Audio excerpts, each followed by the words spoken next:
All right, hi, Founder fans, and we're here. Thank you for coming to Founder of the Day. It's trivia night, and I'm very excited, as I know you are.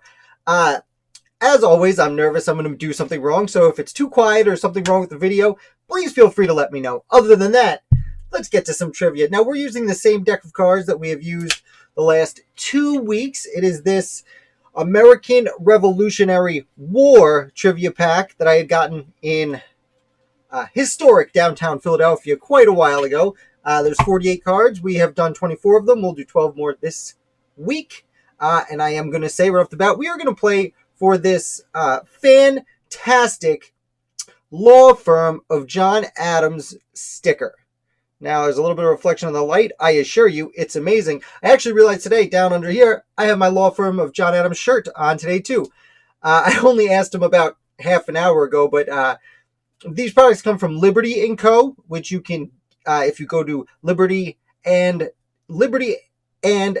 .co, or just Google Liberty & Co., they have the most fantastic American Revolution merchandise around. I am not sponsored. I did just reach out to Tyson, who runs the show over there, saying, hey, I forgot to ask you, is it cool if I give away your products? Do you want? Are you against free publicity? I'm sure he's not. He's been a very nice guy. I've been buying from him for years. He started his operation about when I started mine, yada, yada, yada. You're going to get a magnet. I might have called it a sticker. It's a magnet. But it's super cool.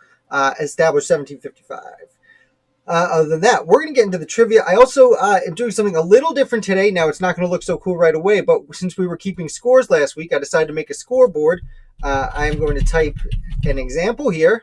Those are nonsense words, but that way we can always cut back and we can see who is winning and who is losing, and we can try and keep a more fair score. I was not ready for so many people to participate last week. I'll also try and go through it a little quicker because I don't want people to, have to go at the end or whatever, but it's Friday, so what do we got to do? Let's get into these questions, shall we? And as always, I welcome your chats, conversation, questions I'm happy to answer. I've noticed that on the trivia, the Friday night trivia, you guys seem to have a lot more questions, and obviously it's trivia. It's a lot more interactive than our Wednesday live videos, but that's fine. And I am figuring out right now which half is the side we have not done yet. Okay, this is the side we've already done. It's a problem when it's halfway through. It's hard to know which half you've already done. So, are we ready to get started? I have yet to see anyone leave any comments, so I'm assuming you're all ready. Although, why would you comment and say, no, I'm not ready, don't do it? Any hoozle, let's get going. And we're off. Thank you for playing. And our first question is, German mercenaries fought on the side of England in the Revolutionary War. What were these soldiers called? Ooh. And I'm going to tick-tock because I know I am a few seconds ahead of you guys. I want to give you a little bit of time to get your answers coming through. If you're courageous enough to throw out an answer, now would be the time.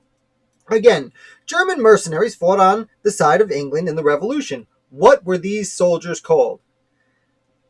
Do. Troy in a tavern with mead. Bring it, bro. Okay, Troy. Very cool. Not sure what tavern. And not sure what mead. I was actually just advertised, I think it was on Facebook, for mead in a can. And I was like, cool. We're seeing some answers coming in. We've got Hessians, and Hessians. If anyone else has any answers, feel free. I'm going to start with my answer.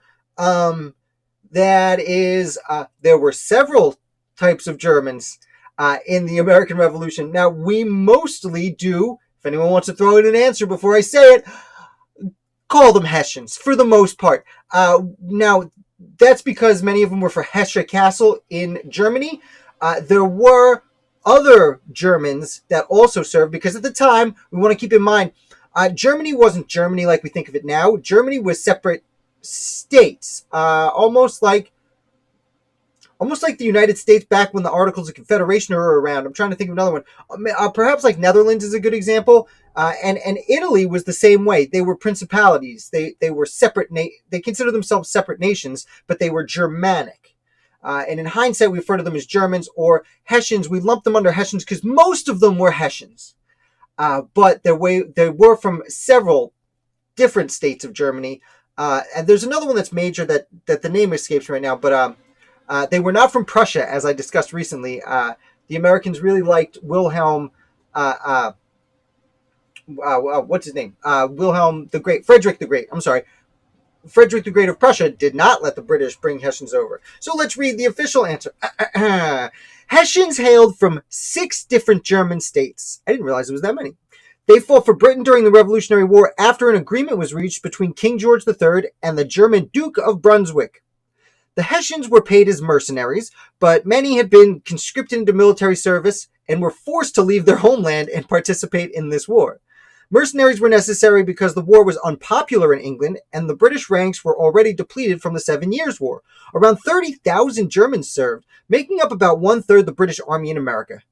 Since most came from the German state Hesse-Kassel, they were collectively known as Hessians. They were well-trained mercenaries, fought nearly every major campaign. Gaining favorable reputation among the British, they struck fear into the Patriots due to their rumored cruelty. The wars closed. Nearly 8,000 Hessians had died in America, and about 5,000 others took up residency in this country. And actually, there was a pretty large, just as another note, there was a pretty large group of Germans already living in America, notably in Pennsylvania, notably my great grandfather, who is a nobody and who was very difficult to learn about, but his last name was Kissinger, as was my mom's maiden name. And because of that, they did convince a good amount of Germans to come side with the war. And I believe it was after Trenton and Princeton, the German soldiers that were captured there were actually kept all the way out in like central and western Pennsylvania because there were already Germans there, and they were allowed as prisoners of war to kind of go about the community because they really enjoyed it out there. And that's why a lot of Germans ended up moving to that part of Pennsylvania, a part that already was Pennsylvania Dutch, which, as my mom always loves to remind me, is not Dutch. Dutch is the German word for German. So that's how that went there. So I do see the answers coming in. Before we go, I'm going to keep the score right this way. I'm not going to screw it up. I do want to note Matt is playing. Your prize is in the mail. You should get it any day now. From last week, Matt came up with the idea that you can't win 2 weeks in a row. So he is playing for bragging rights right now. But it was a very close race last week. So I'm going to bring up the trivia scores here. Now we are going to go with Troy. Got 1. Let's go with Matt. Got 1. Everyone got this one right. This is a good place to start. Lauren with 1. Welcome back, Lauren. Braden, I don't recall your name from last week. Welcome to the game. And Mary Ward. Hi. Welcome, Mary. It's all tied up. Great. Bring myself back up here because we want to look at me. I know. Very self-serving. I understand. Let's ask another question. And while I'm asking this question, if you guys want to hit like, that would be the best thing you could possibly do for this channel. Troy, congratulating Matt. What a guy. Troy was one of the contenders last week. I think there were 4 people who played the whole time, and it was close. It was like 2 points separating the winner and the loser. So I'm not going to count anyone out. Let's ask question number deuce. Why did American currency inspire the saying, not worth a continental? Not worth a continental. Now, these cards are specifically Revolutionary War card, not necessarily American founding cards, though this particular question is straying from that a little bit. Why did the American currency inspire the saying, not worth a continental? You guys throw in your answers here. Again, you're a little bit delayed from what I'm asking, so I don't want to hold things off too long while I'm giving you guys time to answer. But now that I see one answer coming in, I'll start mine because I'm assuming the rest of you have had enough time to answer. So I do see Matt throwing out the answer, deflation. Deflation is a pretty good way to put it. And again, I'm going to answer before I look at the real answer. But yeah, basically, they just kind of printed some money and put it out there for the world, and it had very little value. No one took it seriously, and it essentially just deflated. It was valueless.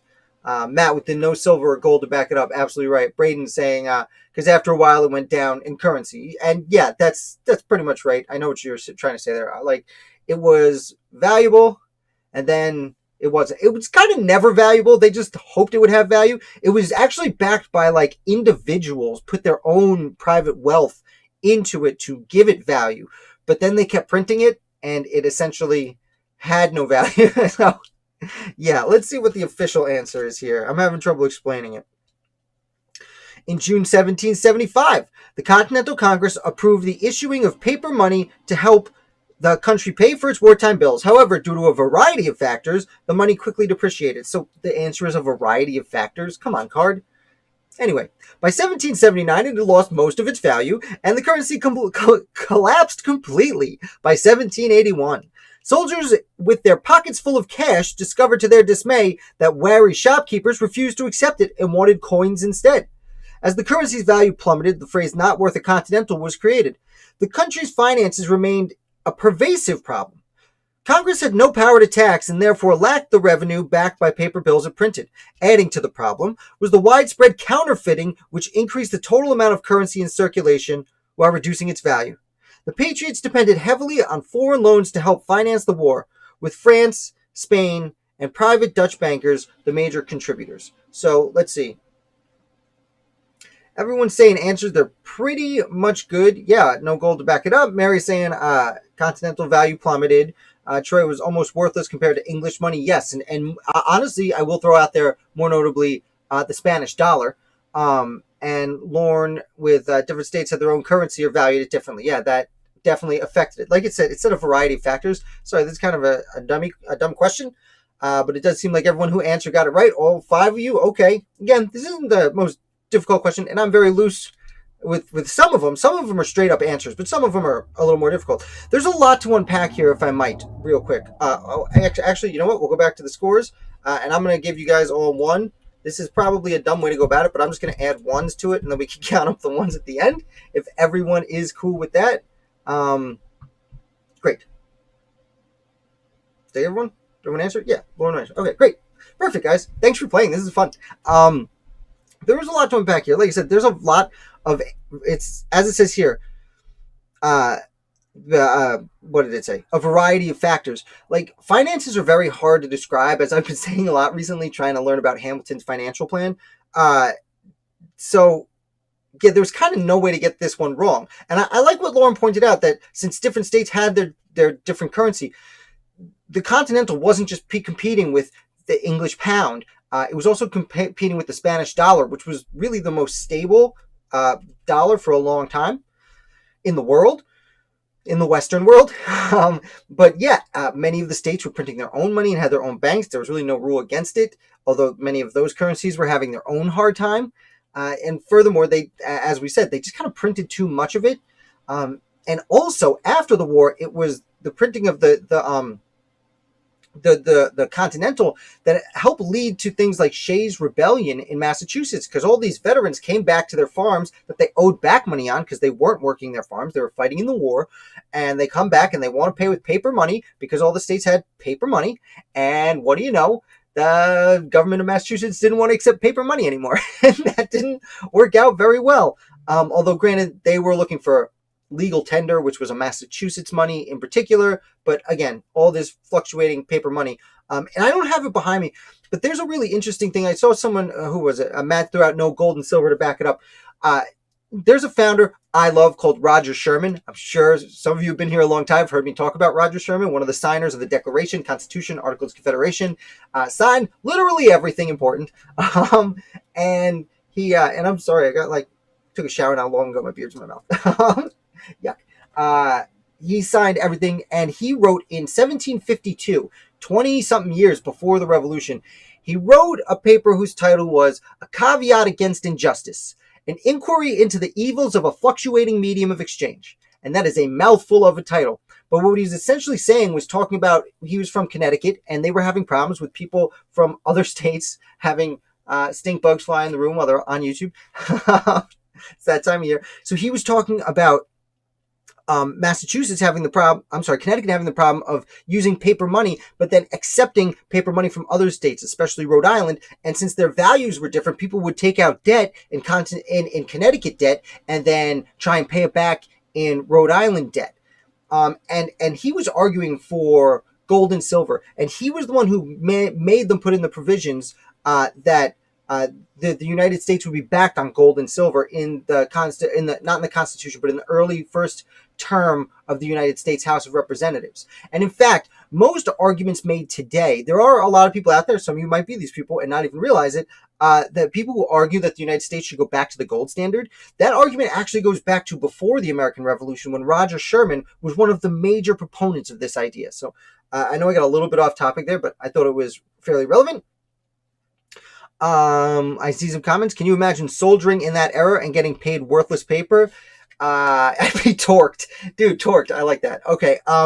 Yeah, no, I can see how they would be super upset. That's one of the reasons that instead of payment, they ended up offering land to many of these soldiers. And you want to know what really made them upset is many of these soldiers didn't want to go move to the frontier, so they sold their land for a lot less than it was worth to wealthy speculators who wanted to then sell it off.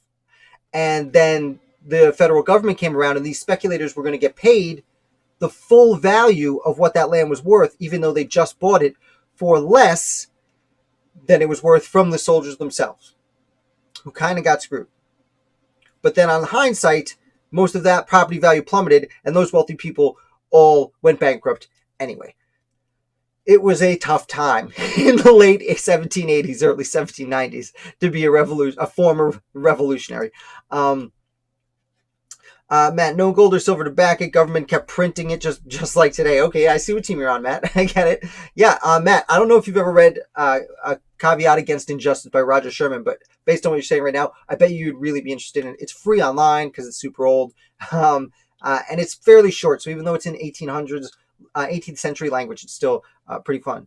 Braden, I should be a historian. Well, thank you very much. Don't have necessarily the time or finances to get my doctorate, which I think would make me officially an historian. So I'll just remain a student for now and talk to you guys about it here. Hopefully you enjoy. Matt, Abigail Adams did make money that way. We talked about that not too long ago. Abigail Adams did a lot of the stereotypical man's work of earning an income for the family for the almost decade that her husband was serving overseas, being arguably one of the most important American founders. Let's see. Are we ready for the next question? Because we're all tied up here. We got 10 more questions to go. Let's do it. Nope, that's the question we just read. Why don't we go to the next question? Whoopsie doodle. What did Britain's General Charles Cornwallis think of many of the policies Parliament enacted before the war that sparked rebellion in the colonies? I'll read that again. I got a little twisted on it. What did Britain's General Charles Cornwallis think of many of the policies Parliament enacted before the war that sparked rebellion in the colonies? So there is, this question is specifically Charles Cornwallis, who is famous for being the losing general at Yorktown that lost the war. What they're asking is, before the war, what did he think of the policies?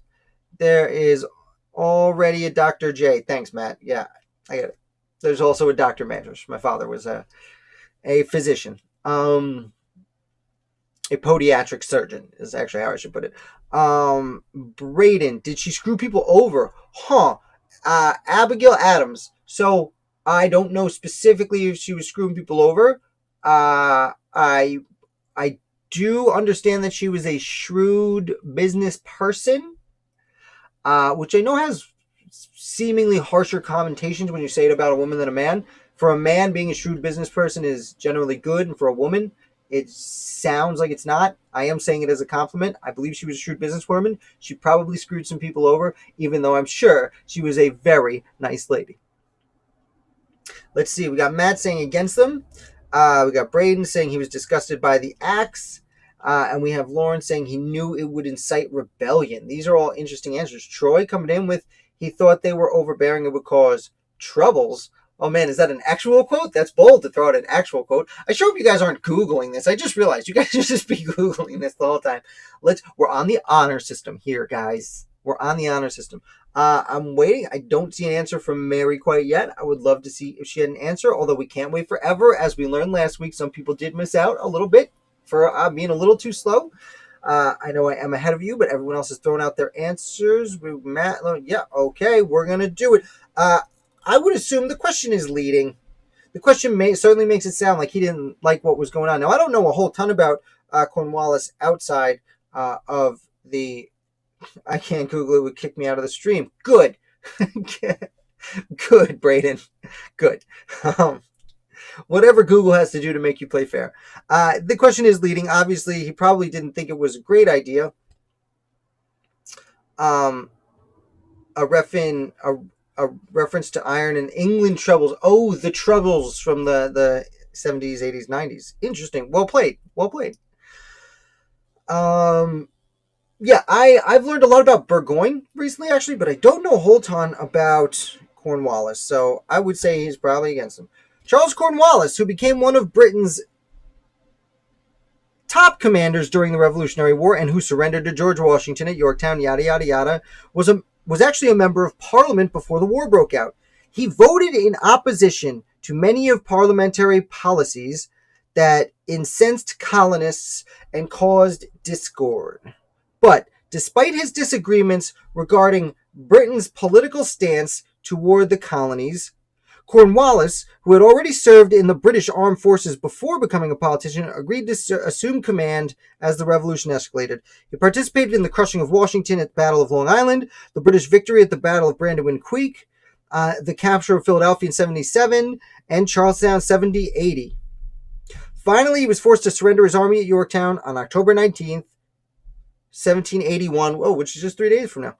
A devastating loss for the British in the final military action of the war. So, yes, he was against them.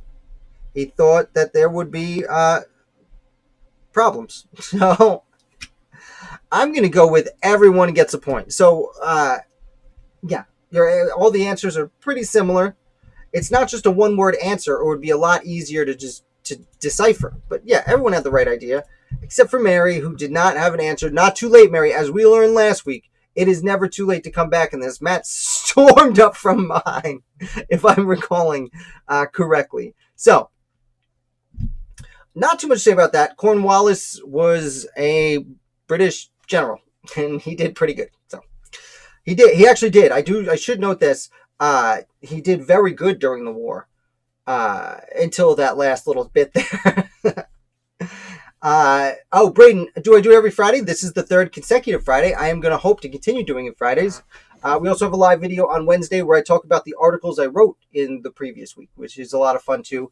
Then I put out not live videos for the rest of the week. And I should note that I am hoping to start reaching out to start my interviews again that I used to do on Thursdays back up this week. I think I've got everything working in my new setup and I'm not going to mess it up, which I would be afraid to offend my guests and be like, hey, can you do it again? I messed up. Okay, so let's move on to the next question. Which campaign marked the turning of the tide in favor of the Patriots? Again, I'm better at reading the answers than the questions. Which campaign marked the turning of the tide in favor of the Patriots? When they say campaign, I will give you a hint. They're referencing a military campaign.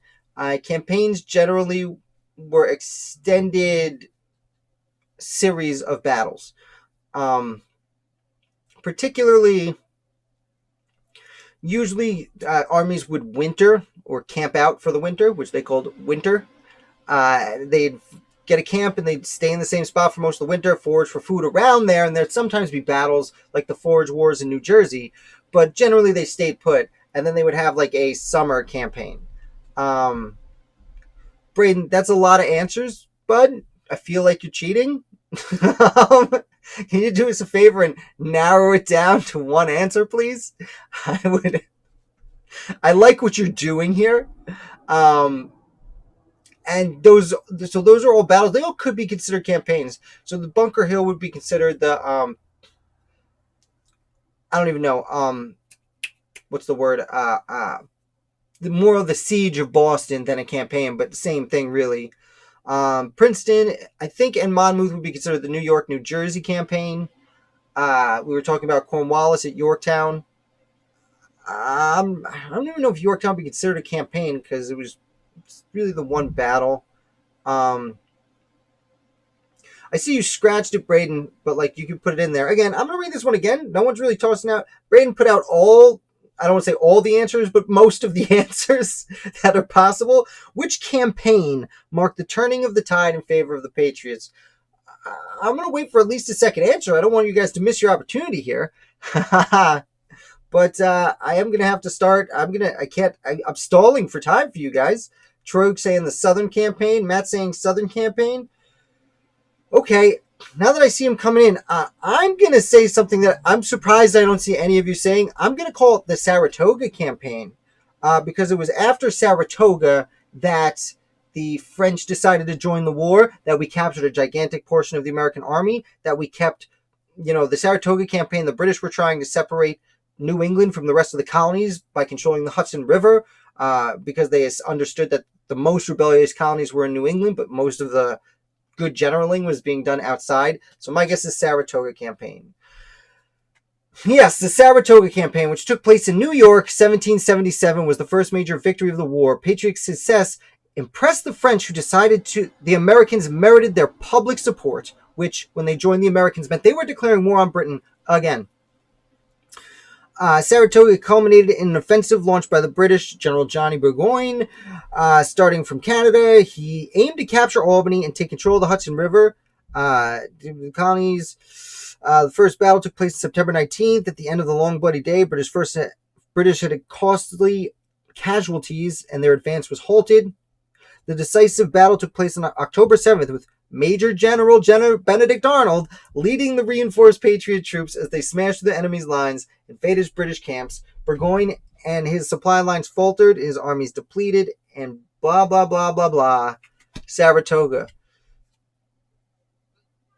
So no one gets a point but me, which, as someone who hosts a show about this, I'm happy with it. I'll be honest with you.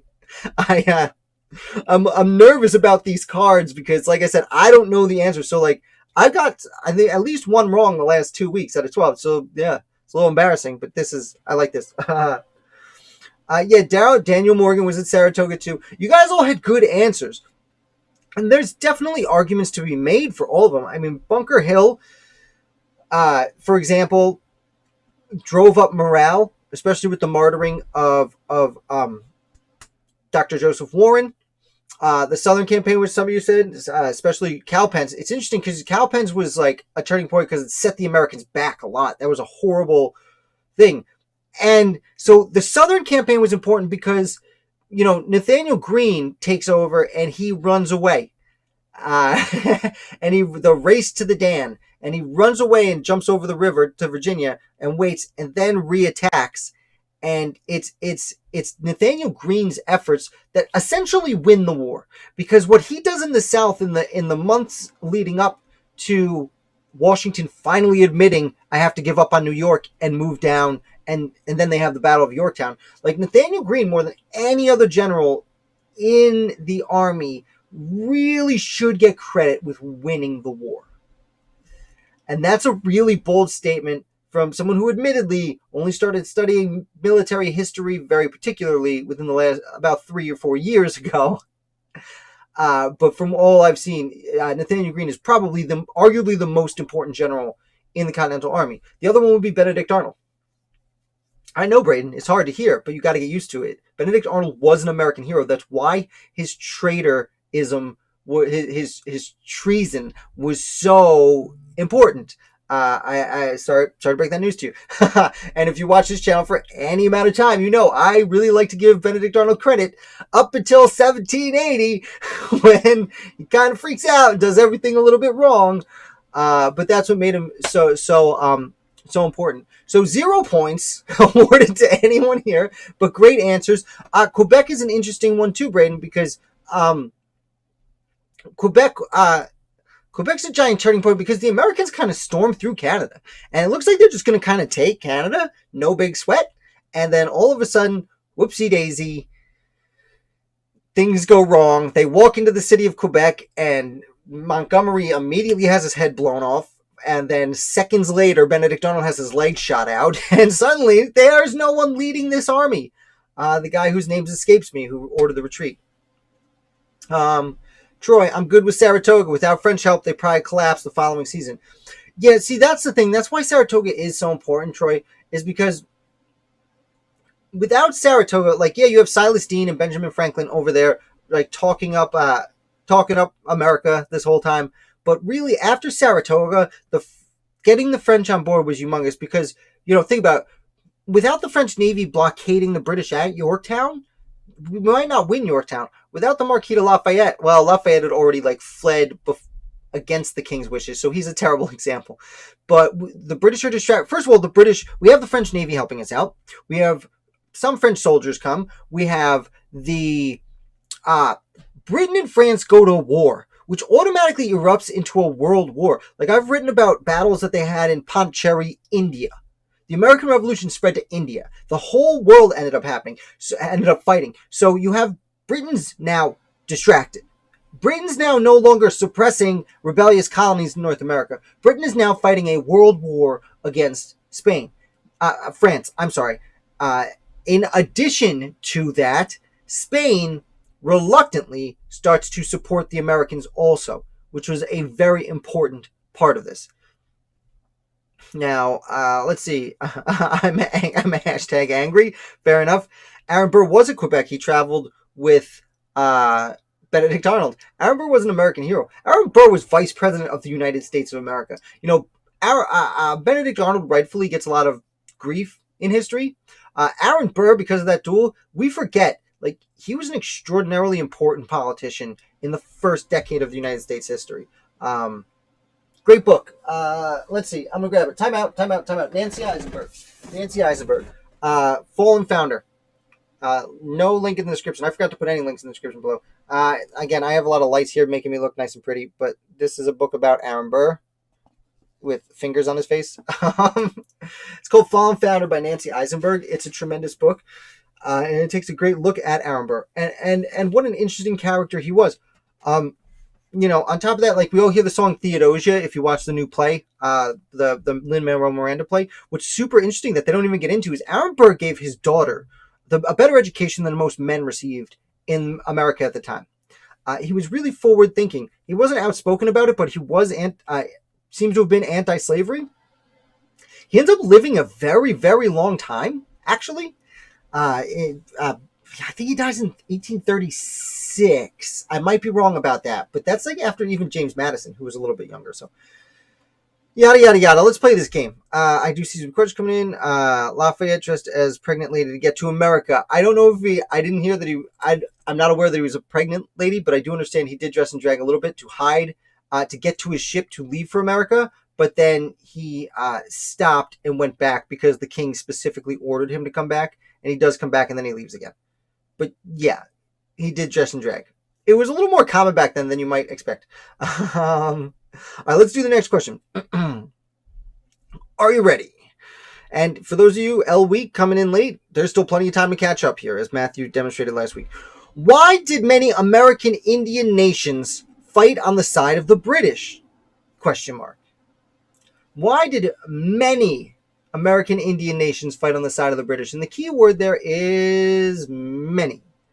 Braden, yeah, so he went back. So he snuck to his ship in drag and started leaving. And then the king specifically called him out, if I'm getting the order right.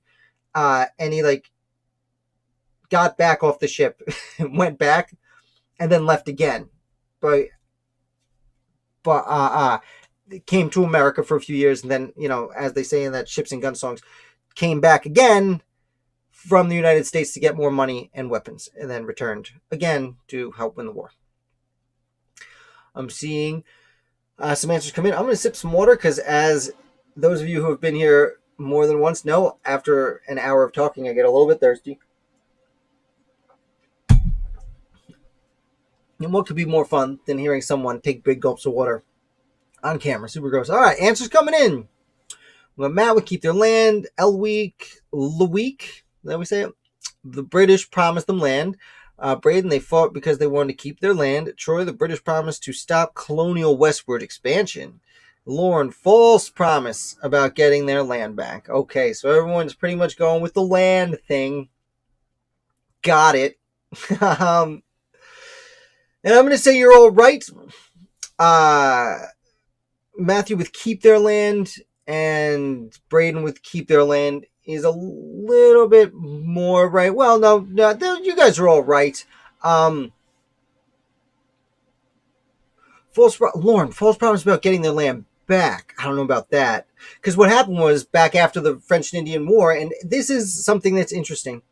We like to say, hey, it's the American, the British gave us too many taxes, so we started a revolution. And it's like, slow down. It's not that easy. People, as they say in the Declaration of Independence, governments long established are not removed for light and transient causes. So, like, it wasn't just this one thing. One of the main things was, especially in Virginia, all these wealthy landowners were buying all this land out in the Northwest Territory, and they wanted to sell it because it would make them tons of cash. And after the French and Indian War, they were like, sweet, we won the war, we get all this land. And the King of England was like, well, no, I know you just fought in this war and won all this land, but here's a proclamation line you can't cross. We're going to let the Native Americans stay there. And all these wealthy George Washington types in Virginia, and it was a lot more than George Washington, but he's the name that we recognize, wanted to go out and live out there with all that land, yada, yada, yada. And, well, the king said no, and a decade and a half later, with their grievances not redressed, getting that land was one of the main reasons the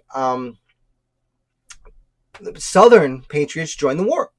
Furthermore, yes, you're all right. They wanted to keep that land. The Patriots wanted it for themselves and would get it. And I do see Lisa saying over here that the Oneidas fought with the Patriots. Yes, maybe you live close to me because I am from upstate New York, and two of the five, as we've discussed recently, two of the five Native American tribes did side with, two of the five Iroquois tribes. Two of the six. I just made a video where I was explaining how complicated it is between the seven nations of Canada and yada yada. Two of the six Iroquois nations did fight against the British with the Patriots. Yeah, Lauren, no, I don't think you're wrong about it. And yes, it is okay. Hey, we're here to learn. But I wouldn't say you were wrong. Well, let's see. I don't think they were getting the land back. They wanted to keep the land they had. Yeah. Although, hey, maybe the British did make promises that I'm not aware of, because there's a lot to know. American Indian tribes had already been decimated by the time of the Revolutionary War. For years, colonial settlers and surveyors had been infringing upon their homelands and were still expanding westward. Therefore, many Indians sided with the British simply because they were hostile to the colonists. Indian tribes were a vital source of supplies. They had excellent scouts and spies, and their men were skilled warriors. For the most part, Congress struggled to keep the Indians neutral, although the revolutionaries did enlist their help at times. Disagreements, misunderstandings, and prejudice between colonists and their Indian neighbors sparked numerous raids, attacks, and retaliations by both groups. The war did nothing to improve the settlers' perception of Indians, and no matter whether tribes fought with the British or the revolutionaries or remained neutral, their persecution would continue after the war. So great. Yeah, so I'm gonna go with we're pretty much all right here. Although kind of wrong, because it does say many Indians sided with the British simply because they were hostile to colonists. Yeah, but the hostilities were mostly because of land and infringing on their territory. So let's go back over here. Hold on. How many do we do? 1, 2, 3, 4, 5. Oh, that's right. We all got it wrong last time. Let's pop up the scores here. I'm going to give everyone 1, 1, 1, 1. We're going to add Lisa on here. L Week, I think that's what you said your name was. Lisa, that's cool. We'll put your name in here. Mary hasn't been hanging out. Yeah, good. I mean, we got a tie here, but hey, get out of here. Hey, we still got what? 12 minus 5 cards left. We got time. All right, let's pop it back up here. Come back to me. I did see some colonists coming in. Some comments. The United fought with the Patriots. That's right. Right. There was also the Tuscarora was another one that joined the Oneidas in fighting. Braden, the French and Indian War, aka the 7 Years' War, because the French surrendered in the first battle. Then Indian killed the commander that surrendered. Yeah, and that Native American that killed the commander happened to be under the control of George Washington, who started the 7 Years' War, which Winston Churchill would later call the First World War. Which is why I reference the American Revolution itself as a world war, because I agree with Winston Churchill, and you will not hear me say that all that often, because we don't talk about that time period on this channel. But the 7 Years' War, like I said, is fighting in Australia, India, all over Asia, in Africa, and arguably the American Revolution definitely had fighting in Nicaragua, which is Central America. Not technically South America, but still. Great. Nancy Ward is really interesting. I'm not sure who you're referencing. Nancy Ward. Why do I not know that name, Lisa? I'm gonna write it down. That's why I got my trusty book here. Don't have a pen. I feel like I should have a pen. Oh, there it is. Got it. Found it. Whoopsie daisy. Nancy Ward. It sounds so familiar, and I can't place it. All right, let's continue, shall we? Excuse me. Nope, that's last week's. Wrong pile. Whoopsie doodle. I'm saying whoopsie doodle a lot recently. My kids are old enough to start repeating what I say, so I have to edit myself. What was the Boston Massacre? Which future president volunteered to serve as attorney to the British defendants? So this is a two-parter. What was the Boston Massacre? And which future president was the defense attorney for the British who committed the massacre?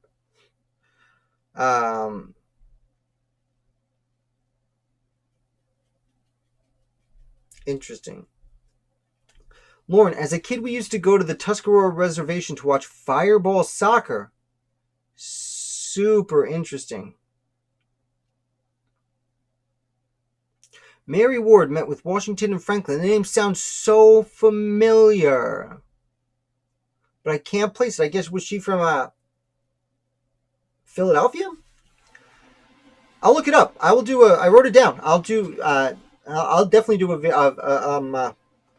I'll write an article about her. Before I do videos, for the most part, other than these live videos, I like to write an article about a person so I have a more well-rounding understanding of them. The articles are always shorter than all the research I put in. And then I discuss them on the live video. So I'm not going to promise it this week. It might be next week. But Lisa, definitely come to our Wednesday, 8:15 live videos, where I will, if not this week, then next week, be talking about Nancy Ward. I assure you. Okay, yeah, I'm getting answers about... Okay, so it's a two-part question. So I'm going to award 2 points on this answer. 1 for getting the defense attorney's name right, and 1 for telling me in brief what the Boston Massacre was. And I do see some answers coming in pretty quickly. Okay, excuse me. John Adams, a riot that got out of control. All right, answers in now, because I'm running out of space on my screen for all your great answers. Let's see, trivia score. Let's go up here. Oh, sorry, I hit the microphone. Hope that didn't sound too terrible. We got Lisa storming back. She's got John Adams at 1 point. We got Matt getting John Adams. Troy calling it a riot. And John Adams. Matt with Britain's shot troublemakers. Britain's like some Britons. Like, yeah, you're right. I know what you're saying. They shot some troublemakers. That's right. Lisa calling it a riot. Nice. Lisa coming back. Lauren, question about accidental discharge. I'm going to give you a point for that because obviously you know what the Boston Massacre was because you're questioning very specifically what happened. Braden, the Boston Massacre was a group of British soldiers that were being hit with rocks, and the British soldiers killed 5 civilians. John Adams with the chair. Okay, Braden, getting both the answers. I like it. Nancy Ward was a Cherokee.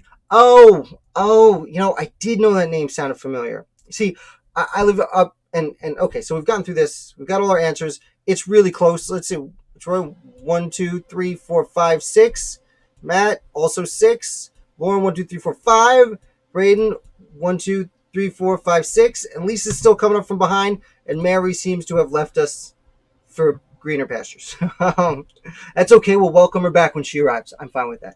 And it's not too late, Lisa, to catch up. Again, Matt proved last week. Very interesting about Nancy Ward. I will definitely look into it. Living in the North, I know a lot more about the Iroquois Nation than I do about Southern nations like the Cherokee. Iroquois, I know a good amount about the Delaware or Lenape also. Cherokee and Creek, I don't know quite as much about as I would like, though I am hoping to learn. I am always studying, as I just wrote about Colonel Louis, who's Joseph Louis Cook, was an Native American who fought with the Americans. And I think my first Native American I actually wrote an article about, which I'm hugely embarrassed about. But again, I'm currently trying to catch up. Lauren, you want to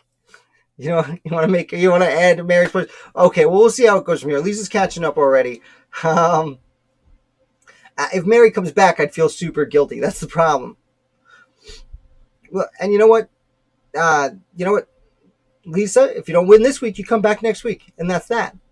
Braden, am I an author? Kind of. I have a website, founderoftheday.com, where I publish new articles about different American founders 5 days a week, Monday through Friday. If you follow me on Facebook, Twitter, or my email, I also send out founders on Saturday and Sunday. I was writing 7 days a week for the first 2 years, and the last 8 months or so, that was a lot. I take the weekends off now. But I, if you follow me on those channels, I take from my extensive archive where I'm almost up to 900 articles. So I'm pretty pumped about that. So yeah, definitely follow me on any of those. At Historical US on Instagram, how to post on Nancy Ward. I will check it out. Thank you guys. Let's ask another question. We are playing trivia here, and I almost forgot. What was the Boston Massacre? We know that. Okay. How many cities served as the capital of the United States during the American Revolution? That is a much tougher question than I like to admit. Now, while as you guys are counting it out in your head, there were these cards are about the American Revolutionary War specifically, but this says the American Revolution. And that's tough because the American Revolution ends officially in 1784. The Revolutionary War ends officially in 1784, but when does the American Revolution end? So, here's the thing. For this question, I'm not giving anything away right now. So, right now, the capital is Washington, D.C.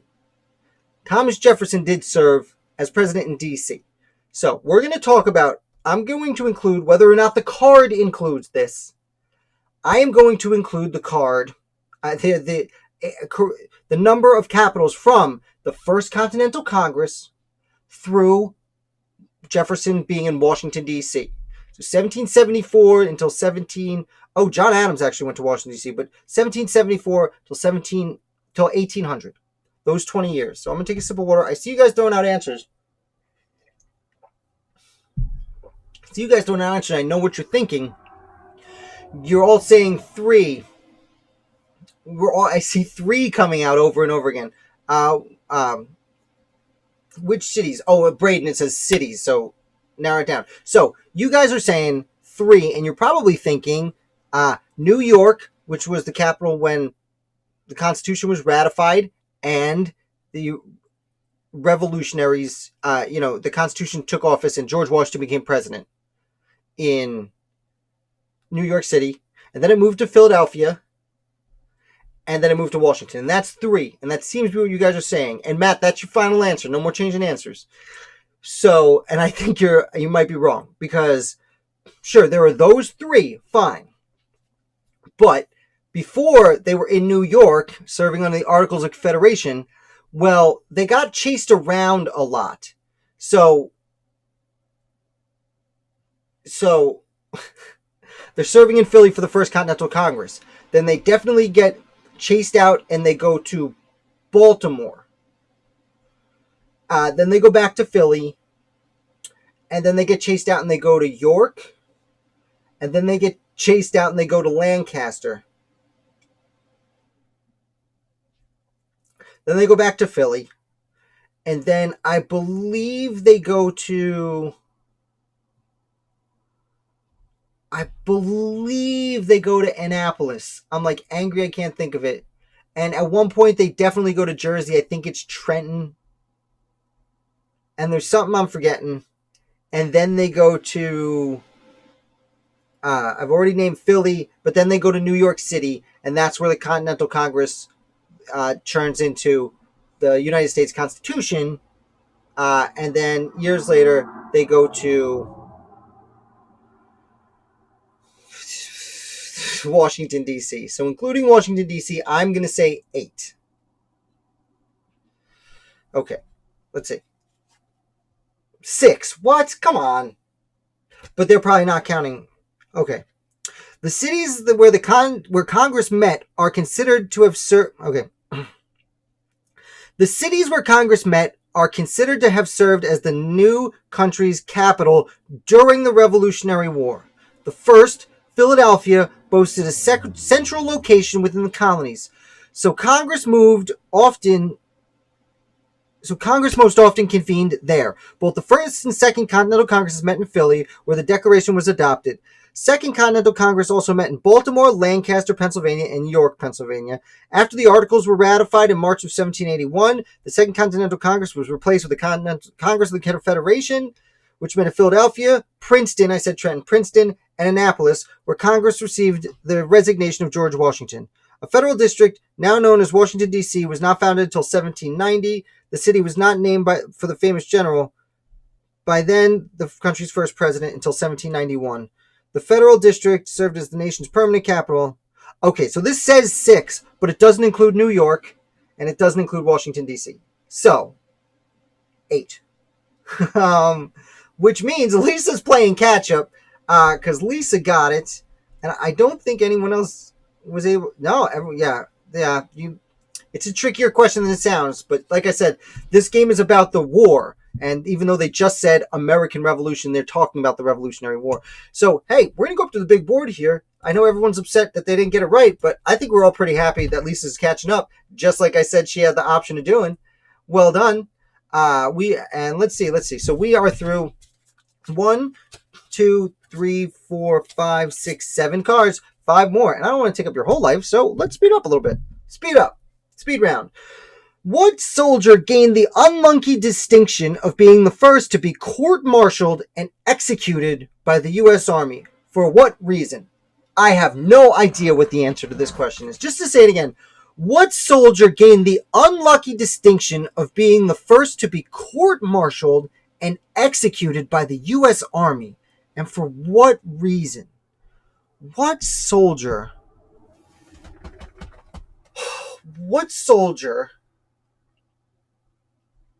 was the first to be executed by the Army? Woo!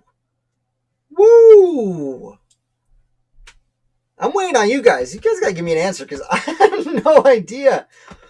I don't know if it says British or not. However, it says court-martialed and executed, and I don't know if you'd court-martial a British soldier. Okay, U.S. Army, Matt, I think they mean Continental Army. I would assume that this means Continental Army, because they didn't count New York City as a capital, which means they're not talking about even the late 1780s. I mean, New York City became the capital in like 1765. Yeah, I think Continental Army, Matt. Lisa, John Andre was actually my first thought, but do you get court-martialed if you're not an American? I don't know. I don't think so. Lorne with Joe Schmuckatelli. I can't tell if you're making up a name or not. I really know it is. Troy Leroy Jenkins. I haven't heard that meme in quite some time. Thank you very much. Washington's lifeguard. Ooh. Oh, Matt. Oh, his name is Matt. I think you're right. I think Matt is right, and his name is Thomas Hickey. Is that his name, Matt? Is it Thomas Hickey? I think so. Let's see.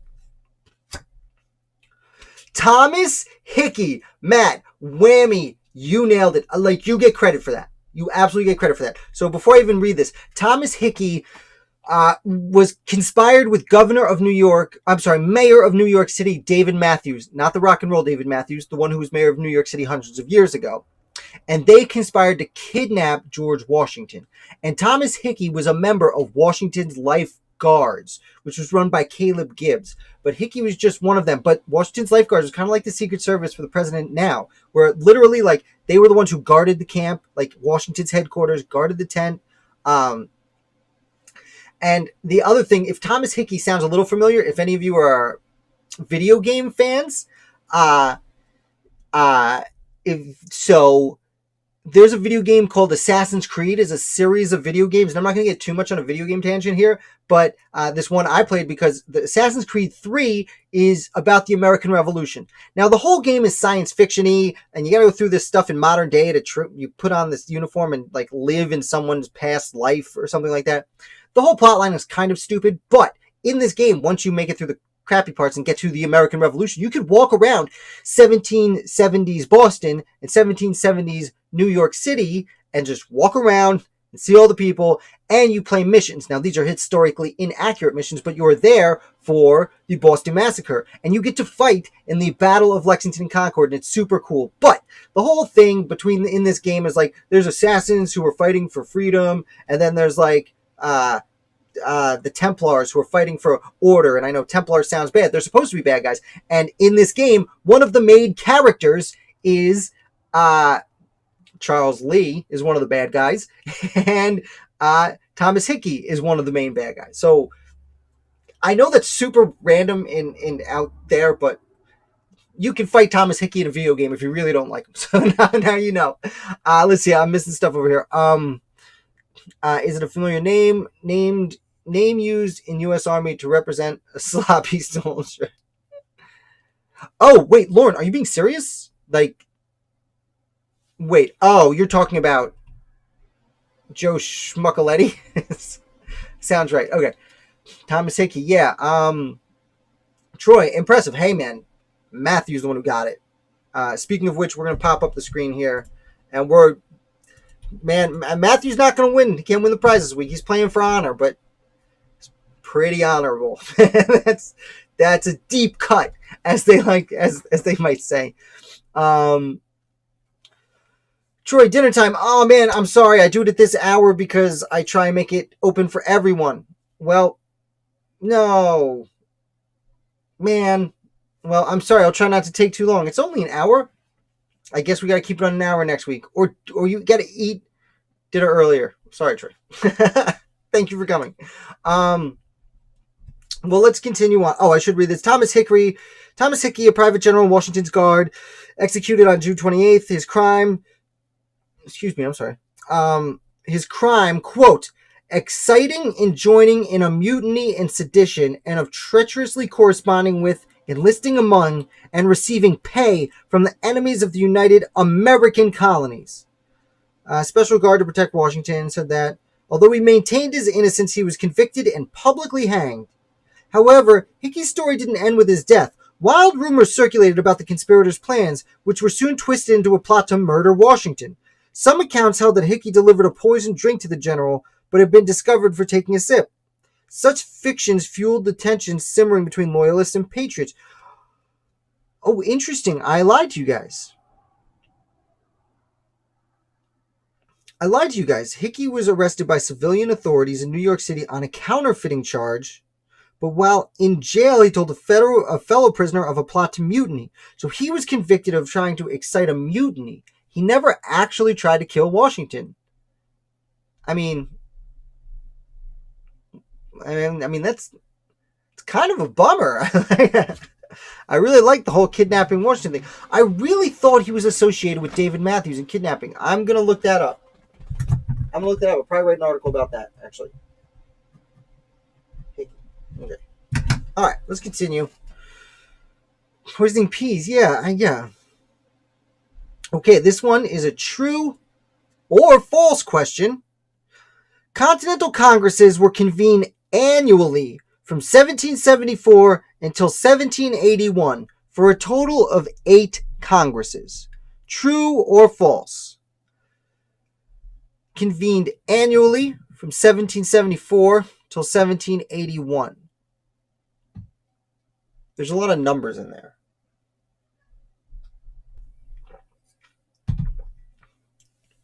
And we'll note 1781 is when the Articles of Confederation were ratified. And once they were ratified, technically the Continental Congress, well, the way we look at it historically, the Continental Congress became the Confederation Congress, also known as the Congress of the Confederation. They still called themselves the Continental Congress, but technically that was not their phrase. Now, this is tricky because, yes, they met every year from 1774 to 1781, but were they convened annually that whole time? Because the first Continental Congress met from for 6 weeks this time of year in the autumn of 74, and then they met the next April. I'm going to say true. Yeah, Matt, it's like, come on, this is a tough question. I'm going to say true. Braden, you changed it. You were the only one saying true. And I changed it. I know. Okay, I'm going to say true. False. Well, I told you there were going to be questions I didn't know the answer to. False. There were only 2 Continental Congresses. Though the second... Oh, see, okay. So, like, I was thinking sessions of Congress, and they meant the Congress. No, this is something I say all the time. The first Continental Congress met for 6 weeks in October 74. The second Continental Congress met for 15 years. and that's what they mean. Is like, no, it was the first and second Continental Congress. There was no third Continental Congress, fourth Continental Congress. Ugh. Tuh. It makes me angry. Yeah, and that's essentially what it says. I'm not even going to read it because the card makes me angry. You guys were right. It was just 2. Oh, Braden, you went back? Oh, I convinced you to go back. I think it was up to each state how many times they set representatives. Yeah, like... yeah, like, I don't like this question at all. Because I got it wrong. No, you guys know what I mean. Is like, I thought it was like, they called it annually. How does it say? The Continental Congress were convened annually. Yeah, they convened for a new session of Congress annually. It's like what they're saying is the United States House of Representatives right now doesn't convene annually. It just convened once 200 years ago and is still convening. It's like, no, you gavel out your session. What's it called? You end your session. I'm not happy about this. In fact, I'm so not happy about it. And since it's my show, I'm going to give everyone a point. Even Mary, who really deserves it. I know Braden was all over the place, but that's okay. We're going to let you ride it out, Braden, because the question is garbage. I'm going to go to bed angry tonight. All right. Let's move on. Hailing from the state of Virginia, which Patriot general was never defeated during the war? Hailing from the great state of Virginia, which Patriot general was never defeated during the war? They are talking about the Revolutionary War, although these questions have started to make me angry, so maybe they're talking about World War IX. Maybe. Team Mary Lisa catching up. Okay, well, while you guys are figuring out naming a general, because no one's named a general, we can go back over here. Let's see, we have 1, 2, 3, 4, 5, 6, 7 with Troy, who abandoned us for better things, better foods. 1, 2, 3, 4, 5, 6, 7, 8 for Matt. Lauren with 1, 2, 3, 4, 5, 6. Braden 1, 2, 3, 4, 5, 6, 7. And Mary Lisa, I'm glad I didn't make them a team, because Team Mary Lisa would have 8 right now. And what was it? Matt had 8? 1, 2, 3, 4, 5, 6, 7, 8. Yeah. So I'm glad I didn't let Lisa cheat. I see one answer. Does anyone have a general that they want to name? I see Braden's really pushing George Washington here. He's really excited for George Washington to be the correct answer. I'm gonna give you one of these. I can't get one. That's my best early 19th century, early 20th century jokes. I'm not sure about this one either, Lauren. Braden seems pretty positive. You guys can just throw out a general. I'm going to wait for a few to throw out some generals. And Matt, don't hold back just because you're winning. You're not going to get the prize this week. You can play for bragging rights. You can be the smarty pants in this group. That's fine. Better you than me. Hailing from the state of Virginia, which Patriot general was never defeated during the war? So this is a telling one. So here's the thing, Lisa, is I was just about to say, Gates, as well as General Lee. Oh, first of all, no, Gates was defeated at Camden. It was one of the most significant losses of the war. Yeah, Lee was never actually, I don't know if Lee was defeated. He was kidnapped, but that doesn't really count. Although, no, Lee got in trouble at Monmouth, run away. Thing about Gates and Lee, I'm surprised you guys named these two, because Gates and Lee both, and I know every Patriot was born British, but Gates and Lee were both from Britain and fought in the British Army during the French and Indian War, and that's when they saw North America. They went back and resigned, and then came back. So, and bought land in North America. So I don't think Lee or Gates were technically from Virginia. You know, I wouldn't consider them that. Welcome, Adam.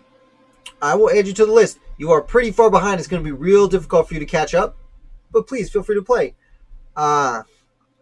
Oh, Matt, you meant Light Horse Harry Lee. Interesting. There are so many Lees in that one family, and I went with the Lee from the only Lee who wasn't part of the family. He's the only one. That's okay. Hey, that's why you come here, Lisa. I talk about different founders all the time. That's why we have fun. Braden saying Montgomery with Washington. I think that says Montgomery. No, Montgomery got shot in the face pretty much right away, so I consider him, and this is harsh for me to laugh at, but I consider him a significant loser when it comes to generals. Also, Montgomery was another one who was from Britain and settled. He ended up settling in New York, actually. So, I guess I have to offer a guess. I'm going to sip this. It says Patriot General. It doesn't say whether Continental Army or militia, because Patrick Henry was technically a general real quick in the militia and fought there. Man, it's on the tip of my tongue. Nathaniel Greene was from the North. Benjamin Lincoln lost. Moultrie wasn't a general. Fighting soldiers. I know, yeah, like Gates sounds right, but no, he lost pretty bad. It also doesn't say Major General or Brigadier General, so I'm thinking it's Brigadier General. And no, Francis Marion was from South Carolina. I am thinking Daniel Morgan. I'm thinking Daniel Morgan. You ready? You guys ready? Oh, we were all very wrong. General George Rogers Clark is the answer. Oh, that's all right, Braden. Oh, my bad, man. I guess I should go tune in next week. Retreated, not succeeded. Okay. Yeah, well, I could try and make it shorter next week. Everyone seemed to like to hang out, but now people are leaving us. And it's been an hour 15. Okay, well, I'm learning every week. The more we do this, the more I'll learn, the more I'll be able to make it better for everyone. So thank you for coming, Braden. You did a great job. 1, 2, 3, 4, 5, 6, 7 points out of not all of them, but whatever. Oh, Matt, be nice, dude. Okay. George Rogers Clark, a senior commander in the Patriot Militia, never lost a battle during the Revolutionary War. His exemplary leadership qualities propelled him into a prominent military post in the northwest colonial frontier, where the unsettled borderlands harbored British soldiers, angry loyalist settlers, and bands of American Indians. During the war, he led troops into present-day Indiana, Ohio, and Michigan. His best-known battles were at Kaskaskia and Vincennes in Indiana, where his small division, fewer than 200 men, were able to capture towns and forts without a fight. In 1783 Treaty of Paris, the British ceded the Americans the entire Northwest Territory. Since this corresponded to the area where Clark had been operating, it has often been credited with doubling the size of the original 13 colonies. He gained the nickname Conqueror of the Northwest. Yeah, oh, Matt, you're not familiar with George Rogers Clark? As I've said recently, the two most overlooked parts of the war are the Naval War and the War in the West. George Rogers Clark did a lot of fighting with Native Americans. While we like to think about sending troops, from the frontier out to the ocean side to fight the British, George Rogers Clark went in to the Northwest Territory, where he was vastly outnumbered, and he's extraordinarily overlooked. George Rogers Clark is extraordinarily overlooked as far as generals go. I guess I didn't realize he was a general. I thought he was a colonel, but okay, I was wrong. Even I overlook him. And I will note, George Rogers Clark is an older brother to William Clark, whose name you'll recognize from the Lewis and Clark expedition out west. So let's keep going. People are leaving. So, well, let's see. How many cards have we played? So no one gets a point on that one. 1, 2, 3, 4, 5, 6, 7, 8, 9, 10. So we got 2 more questions. And right now, it looks like Matt's in the lead. Troy and Braden have bailed, and they were in the hot heat for second place. So, Lauren, since Matt's disqualified, it looks like you coming through. Well, although I will say, you got to get them right, or else we're going to have a tie between Troy and Braden. Questions are over here. All right, let's get on with it. What side was Benedict Arnold fighting for during the battle at Fort Ticonderoga? Interesting. So, we have Benedict Arnold, who we talked about before. As I said, hint, in 1780. Changed sides. But he did fight for the Patriots, and then he would end up leading troops for the British. And this question wants to know who he was leading troops for during the Battle of Fort Ticonderoga. I will also note, Fort Ticonderoga changed hands multiple times during the war. Multiple times. Okay, answers coming in. I see Matt saying American. Lisa saying Patriot. Not seeing Lauren throw out an answer. I'm going to give you a countdown. I'm going to give you a 3, 2, 1. Lauren, to hold your lead. Because Lisa's storming back, dude. You got to pay attention. Lauren saying British. Matt, Golgotha. Okay. And 3, 2, 1. The Patriots. They were talking about the time. Yeah, Benedict Arnold. The only time he was involved with Ticonderoga changing hands was the Battle of Ticonderoga on May 10th, 1775.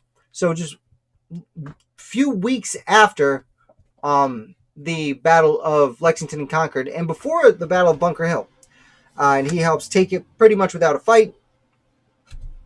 He was with Ethan Allen. Yes, Lisa, absolutely. So we're going to pop up here. I'm sorry. Sorry, Lauren. It was a nice try. We're giving 1 to Lisa, 1 to Matt, who's our resident champion. Playing for bragging rights, but that's fine. Oh, Lauren, don't feel bad. We're all here to learn. And you know what? You keep watching this channel for a few more weeks, everyone will be tying because you'll all know everything.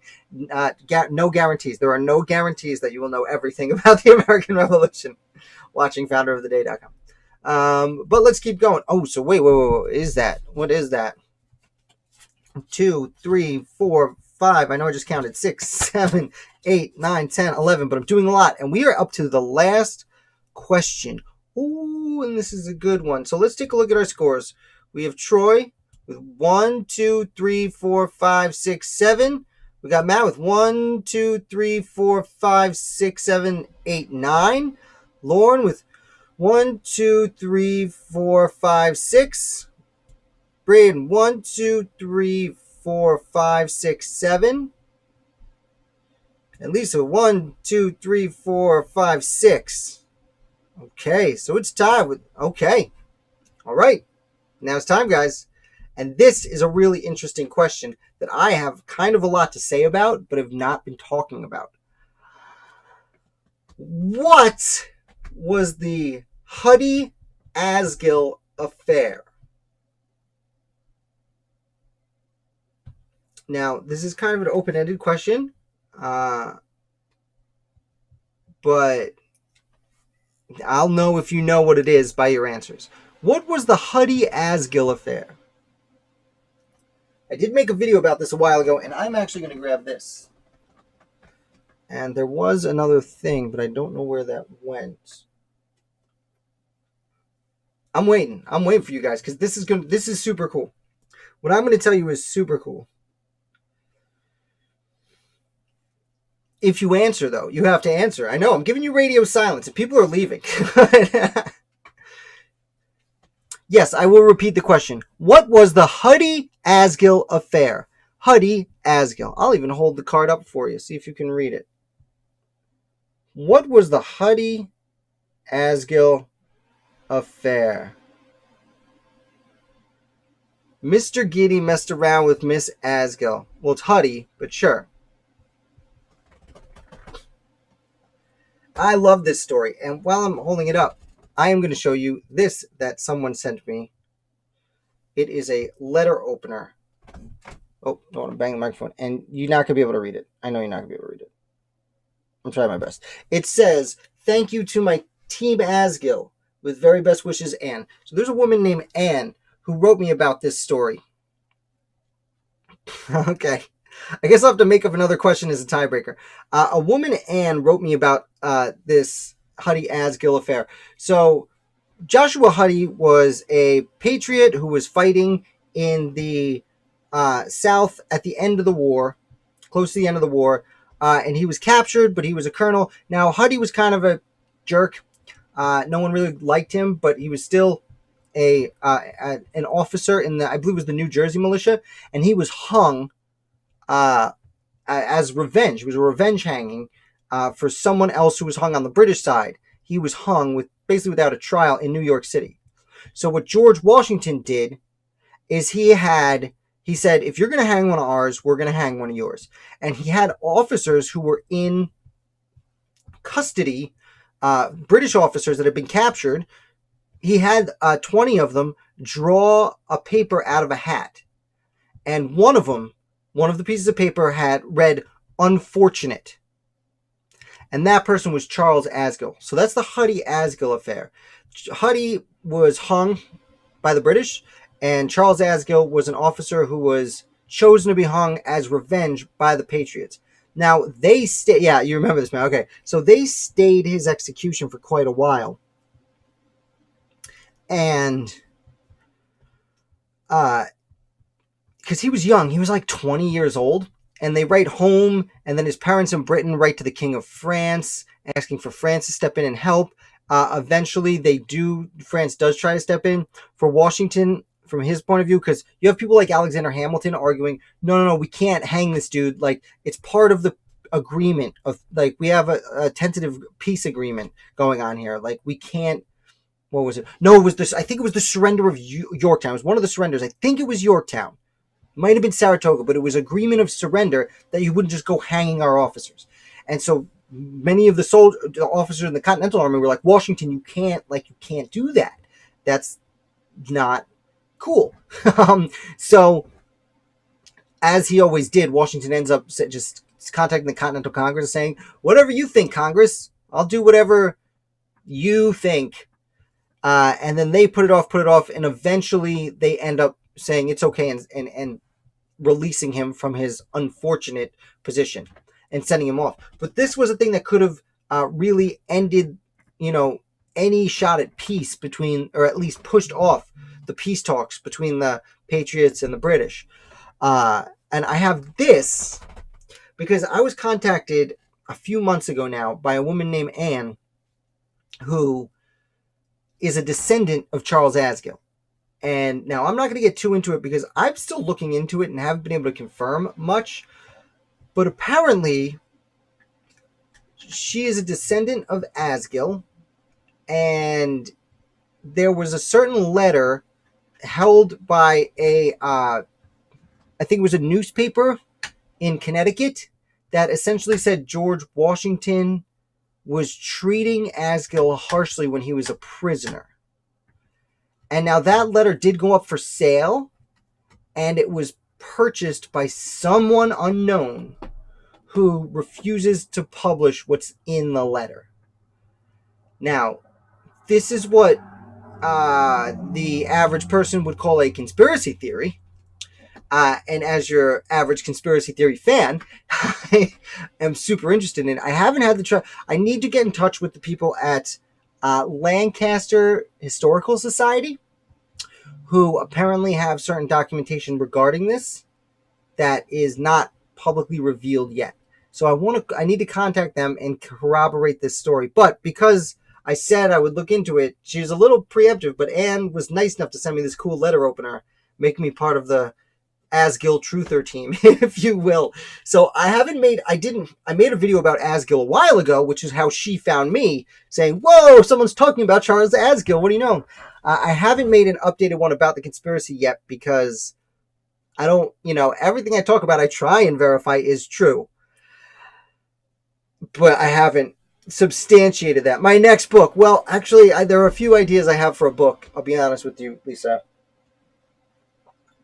That one's not it. I'm not going to write a conspiracy theory book as my first one. Let's go on. Let's finish up. No, wait. That was question 12, wasn't it? Well, we have to read the back. Let's see exactly how they phrased it, if they phrased it better than me. The Huddy-Asgill affair was a controversy near the end of the war that reached international proportions. Ooh. On March... it was Yorktown. Okay.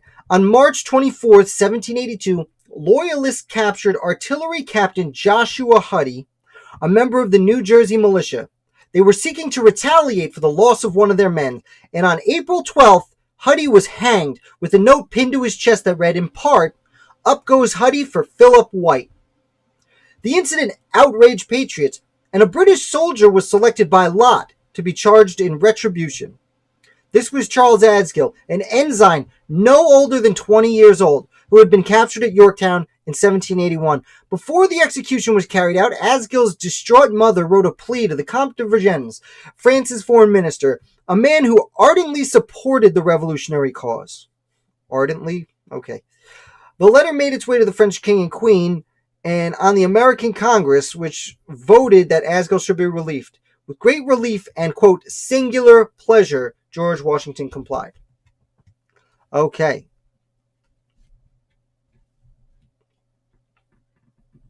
Yay, the Lehman team. Well, okay. Sorry, I'm reading your quotes. I forgot I was supposed to be talking. Now, let's see. So, here is the almost final score. We have 1, 2, 3, 4, 5, 6, 7 for Troy. 1, 2, 3, 4, 5, 6, 7, 8, 9 for Matt. Killing it. 1, 2, 3, 4, 5, 6 for Lauren. 1, 2, 3, 4, 5, 6, 7 for Braden. Liam, not Mary. Lisa, 1, 2, 3, 4, 5, 6. So, Matt is technically the winner. Pull this up. Matt is technically the winner. Troy and Braden did real good, but they bounced. So, I guess they don't count because Matt and Troy are tied. I'm sorry, Braden and Troy are tied, but Lauren and Lisa are tied too. So we would need a tiebreaker for Braden and Troy, but they're not here to do a tiebreaker. So I guess we have to do a tiebreaker for Lauren and Lisa. Does that interest you guys? Because we are playing for this sweet John Adams, law firm of John Adams Magnet, which I will send to you. But we need a tiebreaker question. So I'm going to look around for anything. I'm trying to get an idea in my head. You know what? Here, I got a good tiebreaker question. I see the Alexander Hamilton duel thing here. What's his name? Oh, Cat. I know you want to get outside. Okay, sorry. Sorry, it was Cat. You know what? Be right back. I'm thinking of my question. Get it. Okay. The suspense. Sorry, there's a cat that's been sleeping in here the whole time. Now, bounce. Who was Okay. His name was. And how about?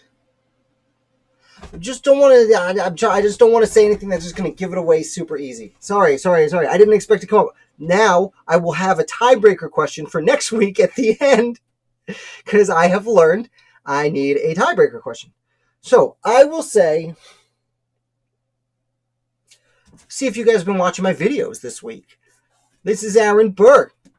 He was in a duel with Alexander Hamilton. What was the name of Aaron Burr's second in the duel with Hamilton? Now, Matt, please stay out of it. A second. For those of you who don't remember, when you're in a duel, you need a second, which is your assistant, your number two, who does all the dirty work for you, arranges the things, contacts the other second to find a time and place. They're the ones who load the guns and check the weapons to make sure the weapons are loaded correctly. They determine the distance you'll be shooting from and the method by which you draw, if there is a method, who goes first. Although usually who shot first was the person who was challenged to the duel. So, because if you were going to be a super big scary dude and challenge someone to a duel, well, you have to realize that you're saying, I want you to shoot at me so that I can shoot at you. Pretty sweet. And I'm going to think of a second question in case this one's tough. Oof. Okay, the answers are in. I guess Lauren, Charles? Is that? Okay. I'm going to be honest. So, I don't know who Charles is. But no, Charles was not the second. Lisa, Pendleton, can't remember the first name. You were thinking of Nathaniel Pendleton. And no, Nathaniel Pendleton was Hamilton's second. And we were looking for William P. Van Ness, who was Burr's second. I am going to... man, I don't know how to handle this. I'll tell you what. You guys have been really great, and you stuck around this whole time, so I am going to award you both a magnet. I've got the John Adams Law Firm one and a War of 1775 Militia one, both of which from Liberty Co., both of which I have a shirt for. Now, Lisa, since you actually got at least one of the 2 seconds that were actually in the fight, why don't you choose the one you like?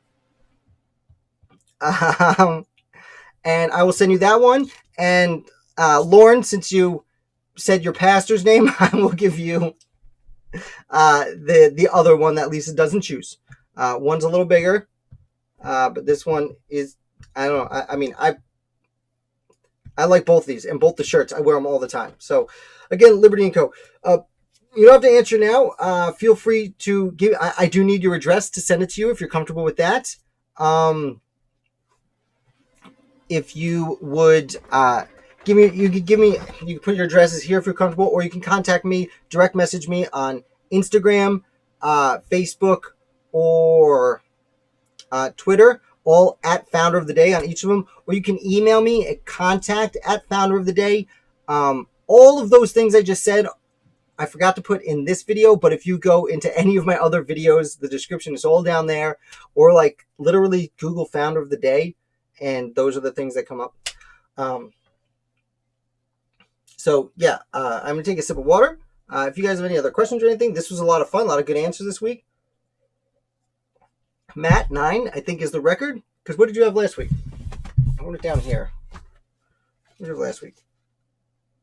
You had 8 last week. So 9. 9's a new record. We're setting records. Lisa, yeah, DM me on Instagram. And feel free to follow me on any of those, too. I will say, on Instagram, I'm not as good. I try and create clever stuff to put on there. But it's hard to publish articles on there. So if you want to get my daily articles, check out either Facebook or Twitter. Where I publish each article every day and my videos I put on there. Lisa, this was super fun. Thank you so much for coming. Thank you all for coming. If you guys can do me a favor and hit like before you go, it is amazingly important, and it helps the algorithm, Google's algorithm, tell other people that we're doing fun stuff like this, and then we can have more people play. The more people to play, the better I'll get at running the show. The better I'll get at answering questions. And also, next week will be the last week that we use this particular set of cards, and then I mean, I have other cards, but I'll look online. I'll order more trivia. Like, I'm willing to do trivia on Friday indefinitely. I have a lot of fun, especially because I'm like not answering the questions ahead of time. It would be a better show if I knew the answers ahead of time. Thanks for the likes, guys, by the way. But as good a show I want to give you, I also want to play along. So I'm sorry, I will deprive you of a perfect show because I want to enjoy it too. Because this is a lot more laid back. Like, I'm sitting back. It's a lot more casual than like Wednesday, my live videos. I'm going. You guys don't, no one answers. There's like 2 or 3 comments and that's it. Cool. But as always, let me know what you guys want to learn. Let me know if there's anything else you want to add. I am going to try this Thursday, and this is not a promise. This is a hope to have a new interview on Thursday. Bloody, yada, yada, yada. So thanks for playing. Like I said, and yeah, Lauren, if you're still here too, definitely on one of the social medias, or just email me directly at contact@founderoftheday.com. That's the only way I could possibly mail you stuff. So if you want, whichever Lisa defaults against, whichever one Lisa thinks is disgusting, that's the one you'll get. And I'm sorry I keep looking down here. I'm like, your questions are over here, and then I don't know, whatever. Thank you, Lisa. Thank you, guys. I'm going to call for night because it's been an hour and a half. Thank you, Matt, for staying up late on Fridays. And yeah, this is always fun. You guys are amazing. Great game. So I am going to end it. I guess we'll end with round bottom over here, even though... All right, awesome. Perfect, Lauren. Thank you so much. Here, I'll type it in to make it easy for you. Contact at founderoftheday.com. And now you can just copy and paste. I should have done that a while ago. All right, guys. And I guess we'll call it then. Thank you so much for a wonderful evening. And we should end something different than round bottom. We'll stick with round bottom for now because that's what we have. But we'll think of another ending for trivia night. So, round bottom.